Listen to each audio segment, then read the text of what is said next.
Hey there, welcome to LSAT Demon Daily. I'm Ben Olson, that's Nathan Fox. We're the founders of LSATdemon.com and our weekly podcast, Thinking LSAT. We have an email here from Esther. Esther. Hey! Exclamation point. I love listening to your podcast on my commute to and from work. It's really helped me gain realistic insight on the LSAT and law school admissions. Hey, Esther, if you're not already listening to Thinking LSAT, it's a longer podcast. It only comes out once a week. But, this one is kind of short episodes. Check out Thinking LSAT if you want more. Anyway, here is my concern, says Esther. My UGPA has been getting progressively lower every semester for the past 3 semesters. I'm graduating in May, so I still have this last semester to make up for it a little bit, which I'm confident I can. Good. It's not that I've consistently gotten a lower grade in 1 or 2 courses every semester. I've gotten a lower grade for 1 course in 1 semester, then 2, then 4. Kind of weird that Esther's not saying the GPA, but saying how many classes she scored lower in. Yeah. Anyway, I still have a 3.92 overall UGPA. These are the people that you're competing I was against. waiting for like a 2.4 or like I don't know, some big drop, you know? I was cringing about the drop in the GPA. And then she says, oh, but my UGPA is 3.92. It's like, okay. So this is another one of those like hyper-focused, perfectionist people.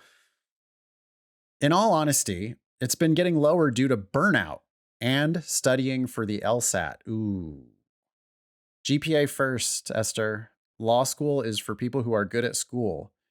You need to demonstrate that you're good at school. Studying LSAT while you're still an undergrad it's not a good thing to do if you're not getting straight A's. Yep. You're capable of straight A's. You should stop studying for the LSAT and get straight A's this semester. Yep. Instead, Esther says, should I be writing an addendum about why my GPA has gone down the last 3 semesters? No. Get your GPA up. That's what speaks volumes for this last semester. Yep. Pause your LSAT studying. Put law school on hold. Don't try to do it all right now. You're building an academic record that the schools are really interested in.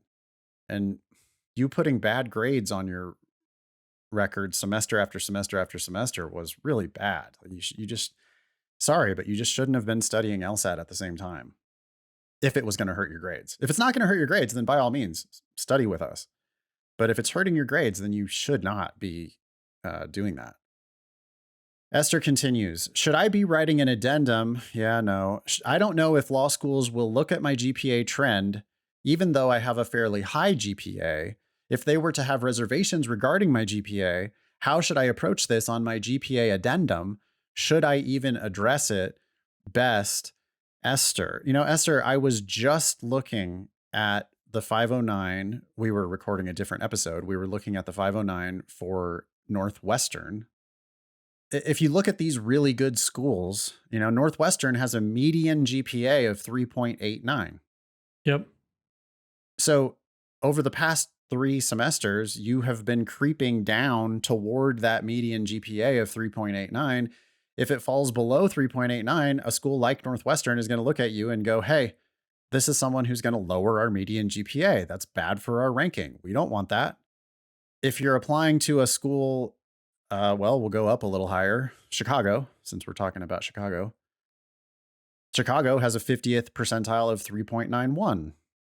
So there, you're like actually on the edge, right? If you get anything lower than a 3.9 this semester, your UGPA is probably going to fall below their median. And now that school is going to have a real hard time wanting to admit you because a critical part of your application has slipped. Yeah. So drop the LSAT, focus on the GPA, and don't talk about this in your addendum.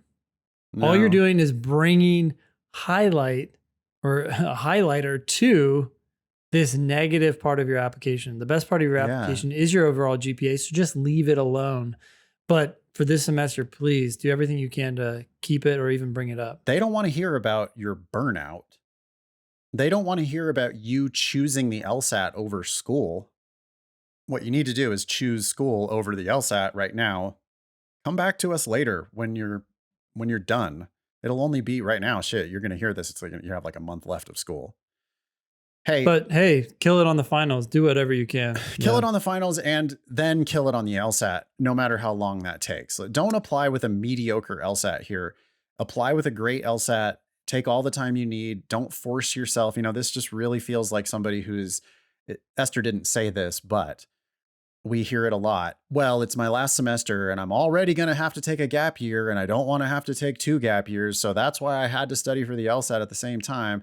And our advice is always, listen, you're 21 years old or something. Who gives a shit whether you start law school when you're 23 or 24? It just doesn't matter. But putting bad grades on your record, and you're probably also half-assing the LSAT at the same time. Yeah. Hey, I agree with that 100%. And I hope that, who is this? Esther. Oh, Esther. I hope she refocuses on the grades and gets them up.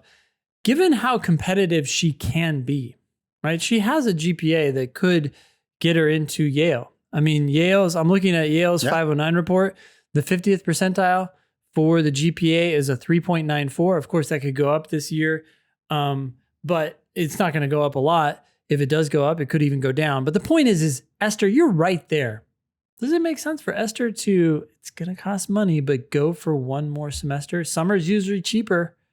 Oh, so don't graduate. Decide on a summer slate of classes where you're going to get straight A's. Yep. Or maybe even a whole year of classes, honestly. Like, don't file for graduation. I agree with you. Summer is usually cheaper. You know what else is cheaper, though, is community colleges.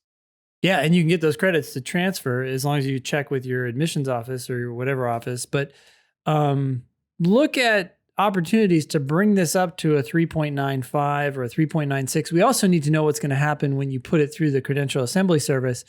So maybe you need to do that to figure out where you're at. Can you even do that? Yeah, because whatever's on your transcript isn't going to be the real story. So upload those transcripts to LSAC and see what they calculate your GPA at. Okay. Also, Esther, you do have a really good GPA. I'm not saying that you absolutely can't apply this cycle. I think that I probably, if I were holding the purse strings, right? If I were in charge of where you're going to go and how much you're going to pay, I would be like, yeah, take another year. See if you can rehab this GPA a little bit back to, it's already great, but you could make it truly stellar. Then take all the time you need to study for the LSAT, then go to law school. I think if you do it that way, go to the best schools in the country. Yeah. And save yourself, $200,000 potentially.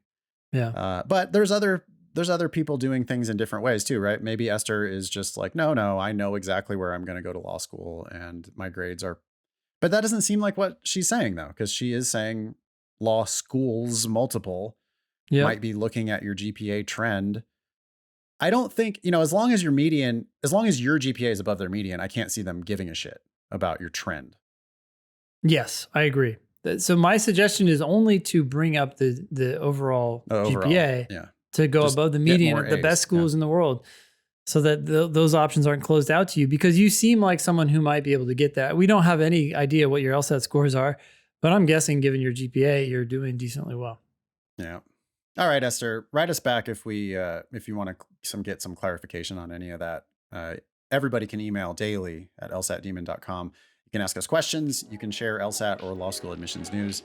Thanks for listening.